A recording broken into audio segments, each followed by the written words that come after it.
국민의힘 공천관리위원회가 본격 가동되면서 정치권 관심은 총선 공천에 맞춰지고 있습니다. 최근 발표된 공천 룰을 적용하면 TK 정치권은 당초 예상보다 현역 의원 교체 폭이 줄어들 것으로 보여 셈법이 복잡해지고 있습니다.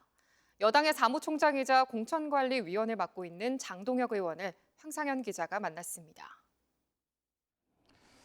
네, 먼저 이번 주 발표된 공천 룰 얘기부터 좀 시작을 해보겠습니다. 총장님, 전체적인 공천 규칙의 방점 어디에 찍혀 있는 건가요?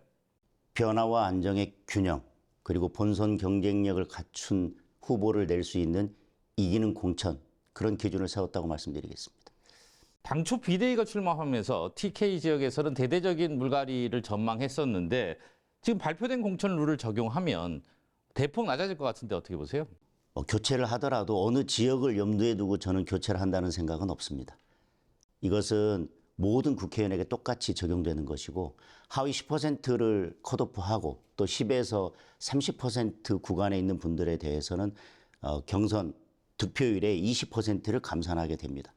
또 3선 이상의 의원의 경우에는 거기에서 추가로 15%를 감산하고 또 정치 신인의 경우에는 가산을 하기 때문에 뭐 그 구간에 있는 분들에 대해서도 상당 부분 교체가 이루어질 것으로 보여집니다. 하위 10% 컷오프 얘기하셨는데 제4고적인 대구 경북에서는 이렇게 계산했을 때 최대 2명 정도가 됩니다. 추가로 공천 배제 의원이 아예 없는 겁니까? 있을 수도 있습니까?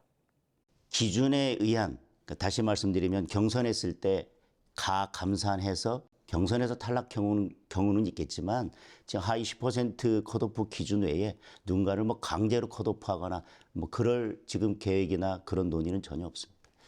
TK는 국민의힘 텃밭으로 분류됩니다.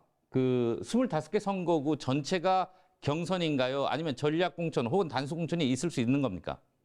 우선공천이나 단수공천의 경우에 있어서 뭐 어느 지역을 염두에 두고 우선공천, 뭐 단수공천 그런 것이 아니라 후보와 그리고 또 우리 당 지지율, 또 상대 후보와의 격차 이런 것들을 고려해서 우선 공천, 단수 공천을 할 것이기 때문에 어느 지역 한 곳을 두고 어떻게 공천할지 그것은 아직 말씀드리기 어렵고 그런 부분도 기준에 의해서 공천을 할 생각입니다. 그럼 기본적으로 25개 선거구는 경선이 기본이다 이렇게 보면 되나요? 뭐 서울 어려운 지역들, 또 뭐 충청 어려운 지역, 그리고 부산도 어려운 지역이 있고 울산도 어려운 지역들이 있습니다. 그런 어려운 지역들에 대해서는 우리가 어떤 경쟁력 후보를 내기 위해서는 뭐 우선 공천이나 단수 공천을 할 수도 있겠지만 우리가 우세한 지역에 대해서는 원칙적으로 경선으로 가는 게 맞지 않나. 그러나 그것은 뭐 공관위에서 결정할 문제고요. 그런 방향성을 가지고 있다는 말씀을 드리겠습니다. 그래서 공천 기준을 발표하면서 첫날 저부터 경선을 하겠다고 말씀을 드렸습니다. 동일 지역구 3선 이상 의원들에 대한 15% 감산, 이 부분을 놓고 중진 의원 물갈이로 해석하는 문제 제기가 있습니다. 동의하시나요?